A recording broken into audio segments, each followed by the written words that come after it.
Assalamualaikum warahmatullahi wabarakatuh. Halo semuanya, kembali lagi di kelas Bu Citra.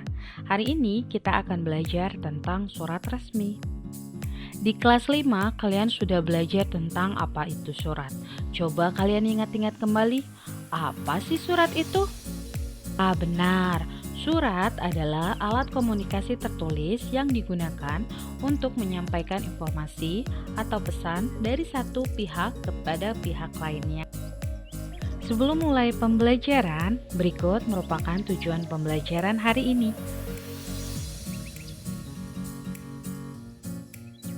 Apa itu surat resmi? Surat resmi adalah surat yang dibuat untuk keperluan formal atau resmi yang dikeluarkan oleh lembaga, organisasi, atau individu yang memiliki wewenang resmi. Tujuan dibuatnya surat resmi adalah untuk menyampaikan pemberitahuan, izin, penugasan, pengumuman, dan lain sebagainya kepada pihak-pihak yang berkepentingan maupun instansi yang terkait. Apa sih fungsi surat resmi itu? Surat resmi berfungsi untuk yang pertama, menyampaikan informasi penting kepada pihak lain yang berwenang. 2. Mengirim perintah atau permintaan formal kepada pihak lain. 3. Membuat komitmen formal antara dua pihak seperti kontrak atau perjanjian kerja. Yang keempat, mendokumentasikan transaksi bisnis atau perjanjian antara dua pihak, seperti faktur atau surat pengiriman. Yang kelima, meminta izin atau persetujuan dari pihak yang berwenang, seperti izin untuk mendirikan bangunan atau persetujuan untuk mengadakan acara. Yang keenam, menyampaikan pengaduan atau keluhan kepada pihak yang berwenang, seperti pengaduan tentang pelayanan yang buruk atau keluhan tentang kondisi lingkungan. Berikut merupakan contoh dari surat resmi. Selain menggunakan bahasa resmi atau bahasa formal, surat resmi juga memiliki struktur atau susunan yang terorganisir. Berikut merupakan struktur dari surat resmi. Yang pertama adalah kop surat. Kop surat merupakan bagian paling atas dari surat resmi yang biasanya berisi tentang informasi pengirim seperti nama instansi, logo, alamat, nomor telepon, dan sebagainya. Fungsinya untuk mengidentifikasi pengirim dan menunjukkan bahwa surat tersebut resmi.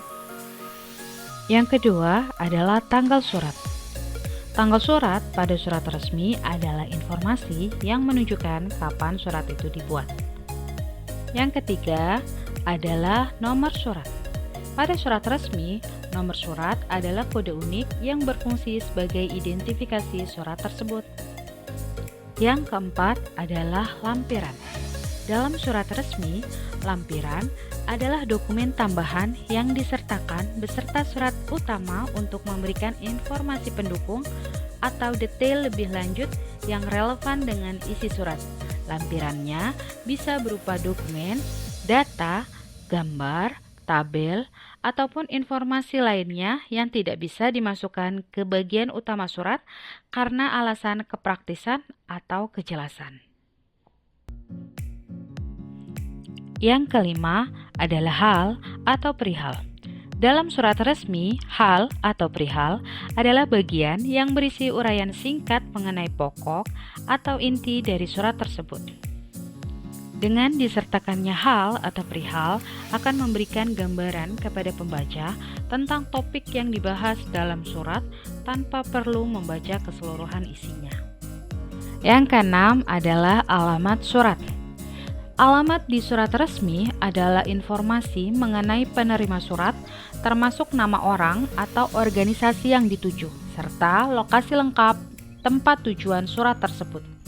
Alamat ini penting untuk memastikan surat sampai kepada pihak yang dituju dengan tepat.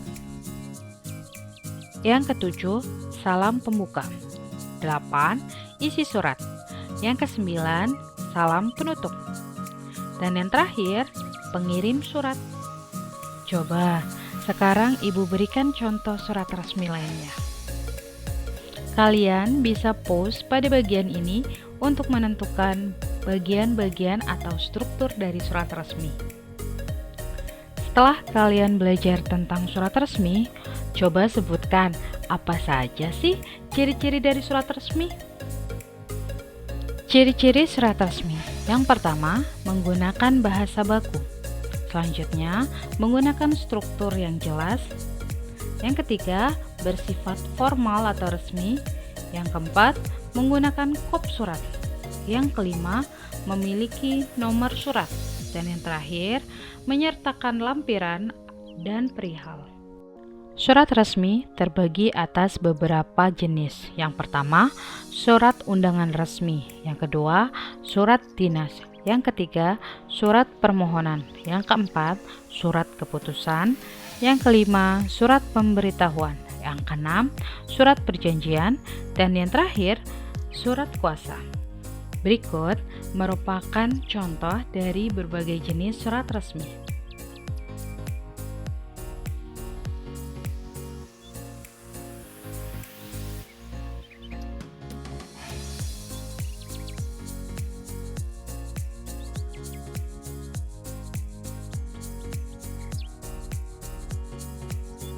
Cukup sekian untuk pembelajaran hari ini. Sampai jumpa di pembelajaran berikutnya.